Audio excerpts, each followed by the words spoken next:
Okay, so here's the question. Where are you going to go when you die? When this life is over for you and you go into the great beyond, are you going to go to heaven? Are you going to go to hell? Are you just going to be in the grave? What do you think is going to happen? You know, we all have different thoughts on this, and depending on what our beliefs are, you know, we would say heaven, hell, or none of the above. Now, I'm here to pose this question to you to get you to think about what's going to happen, because we don't spend a lot of time about that. We kind of focus on the here and now, what's happening with our lives. We don't really think about where we're going to go when we die. Now, I'm a born-again Christian.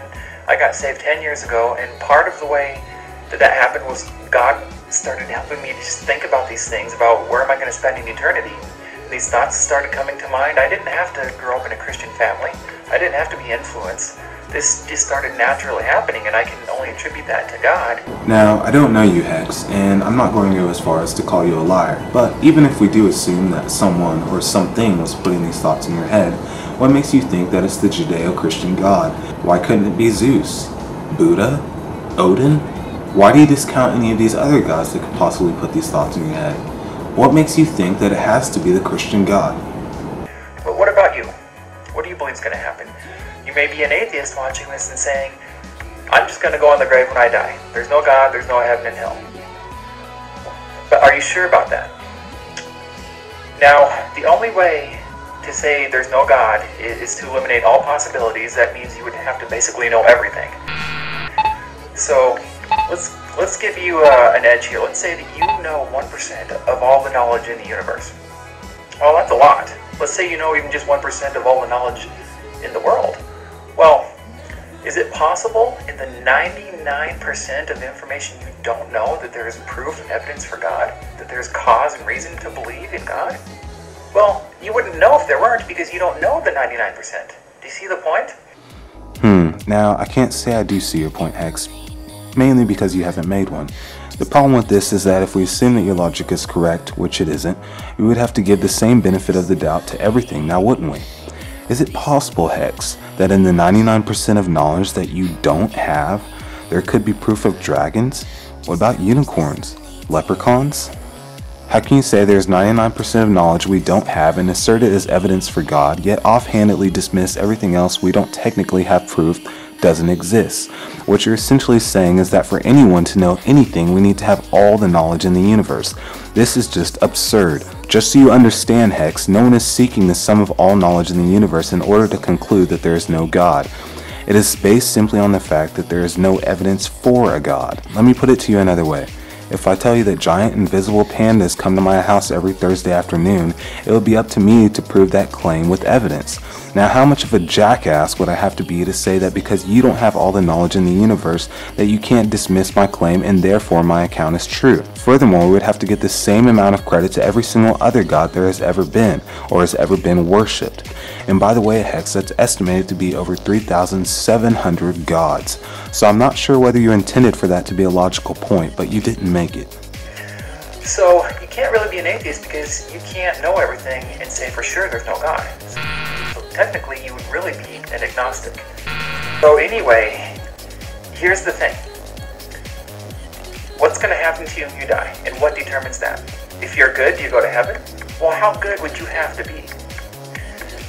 And would you consider yourself to be a good person? Now, Hexxx gets a little bit long-winded here, so I'll just sum up what he had to say for time's sake. He essentially points out some of the crimes that God will punish us for, which were blasphemy, stealing, lying, lusting for another person, and thought crime. So, if you're guilty before God, would he then send you to heaven or hell? That should be an obvious answer. If you're guilty, God would send you to hell because he's a just God. Just like if you're guilty here on earth, you do something wrong, you're guilty.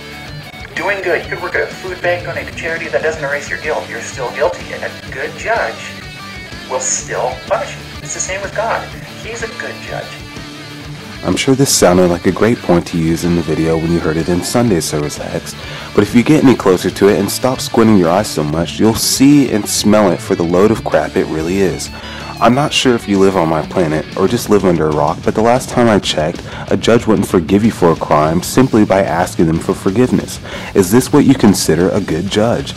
Alternatively, the last time I checked, judges weren't sentencing criminals to brutal eternal torture for simple, finite crimes. Let's say you have two criminals both committing the same crime, but one asks the judge for forgiveness and the other does not. Now explain to me how erasing the sentence of the one who asked for forgiveness would be fair. If this happened, people would quickly call this judge corrupt and selfish. Why does forgiveness need to be asked of this judge? Should he not just do his job regardless of whether forgiveness is asked for and sentence both criminals to the same punishment? At that point, your crimes are irrelevant in the long run, and all that matters is whether or not you worship the judge and ask him for his forgiveness. This isn't a judge, and he certainly isn't fair. This is an evil tyrant only interested in praise. If you don't praise him, he will brutally torture you for the rest of eternity, even if all you did was steal a stick of damn bubblegum. So here's the thing. You're guilty of sin, and you're headed for hell, so what do? You know, Hexxx, I disagree with you as to whether or not there is a God, but what really pisses me off is this. Not only threats, but imaginary ones at that. I hope that you as a Christian understand the implications of hell, as it can be described as having your skin slowly burned for an eternity and who knows what other torturous acts. I find the fact that you resort to threats in order to get the weak-minded to do what you want sick and inhuman. I hope that you feel good about the fact that you keep children up at night scared to death because they think they will be going to a place of eternal torture to their bodies and minds. I don't even think I need to go into detail on how this can affect a child's mind psychologically, as it should be fairly obvious. You fill their minds with threats to do it your way or else. Well, Jesus Christ died on the cross to save you from hell. His blood and his righteousness atone for your sin. So, it's like a legal transaction. You are guilty, but Jesus stepped in and paid your fine, so that through him, you're made innocent, the law is satisfied. Because he made the payment, the law is satisfied, you're free to go. God looks at you then through Jesus Christ and sees you as being righteous without sin. That's how you're saved, not by your own goodness. I don't know about you, Hexxx, but I typically try to remove myself from illegal transactions, especially imaginary ones.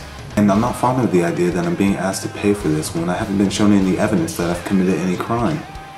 Let alone the fact that I have no evidence of whether I'm paying something real or just the imagination of man. Anyway guys, I'm going to put all the extra info from this video and songs and all that in case you missed it in the sidebar, whichever way the sidebar is. Please rate this video, comment on this video. I welcome atheists or theists to respond to this video if you would like, and I'd be happy to watch your video and respond to it. Also, if you do have time, make sure you subscribe to my channel so it'll be more motivation for me to make some more videos. Thanks.